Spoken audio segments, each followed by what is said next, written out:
Hey guys, welcome back to another Ignis Quick Tips, and today we're going to look at our vocal effects stack and see what's in there and exactly what we need to do to make our vocals sound absolutely amazing.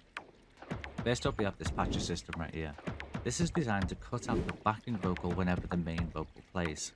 It's really easy to set up, and I've got a separate video completely dedicated to this plugin. If you need me to show you how to do it, check out the symbol at the top right, and I will try and put a quick card there for you to go over and check out that tutorial. But what it's doing is every time the main vocal plays, it cuts out the backing vocal. Alright, next up we have chorus. Chorus is going to add a layering effect to your actual vocal. So if your vocal sounds dry, or it's, your artist sounds as if he's there on his own, I think is the best way to kind of phrase it right now. If that is the way you're feeling, you can add a bit of a chorus effect. It'll make it sound like several people are singing at the same time, add a almost harmonious effect to the actual vocal that you're listening to. Next up comes a MUTANT reverb stack. In this stack here, this is from WA Productions. You don't necessarily need this to make your vocal sound great, but again, not sponsored, or sorry, not sponsored at all. So if you guys are looking for a great reverb plugin for your vocals, for synth additives, or for FX, grab MUTANT Reverb. It is absolutely brilliant plugin. Again, not sponsored. I'm telling you about it because I actually like this plugin. Okay, so that's looking after the main sort of presence of the actual vocals and adding thickness and layering to it. So if you've got any shortcuts or immediate introductions, it's going to take away the harshness and make it kind of like smoother and more full as a sound. With all that full sound, we're going to need to control it a little bit, and this is what we've got Small Studio for. Small Studio is another reverb on the top of what we've already got, except this time I am cutting the highs and lows out of it, really concentrating on that mid sound to make sure that the main punch of the vocal drives through over all the effects, even though we've got quite a few stacked. Vocal presence is a simple EQ. This EQ is going to look at raising the actual presence of the vocal, reducing the conflict with kick and bass in the center, and cutting off any part of the sub-frequencies to make sure that we don't end up with a muddy mix from the vocal.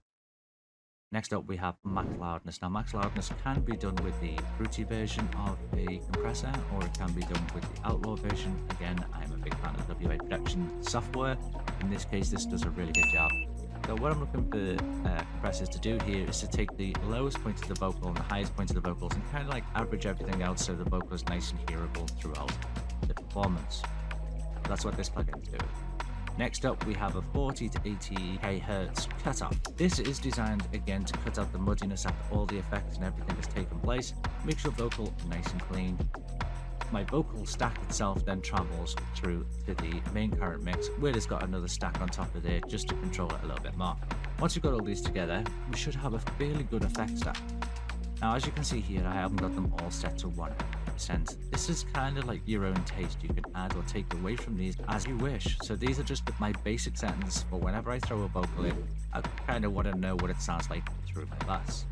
So I'm going to play the standard vocal with my bus turned off. I'm going to come over here and show you the fact that this little orange switch here is off. Now, if you don't know what this is for, a quick little side note, this is to turn all the effects off in that rack on a single click without you having to go through and go remove this stuff, this, that, this stuff. It doesn't need it. You can just click this one button here and it's going to turn them all off at once. So as you can see, they're all off. We're going to turn them all on. And then all off again, actually.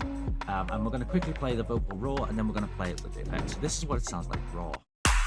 I want you to dance with me, dance with me, dance with me, dance with me.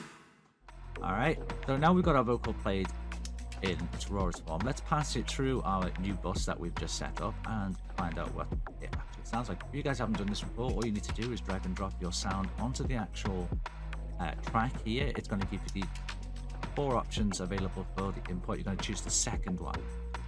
This one's going to add it to the actual side here and also make a track for it over here.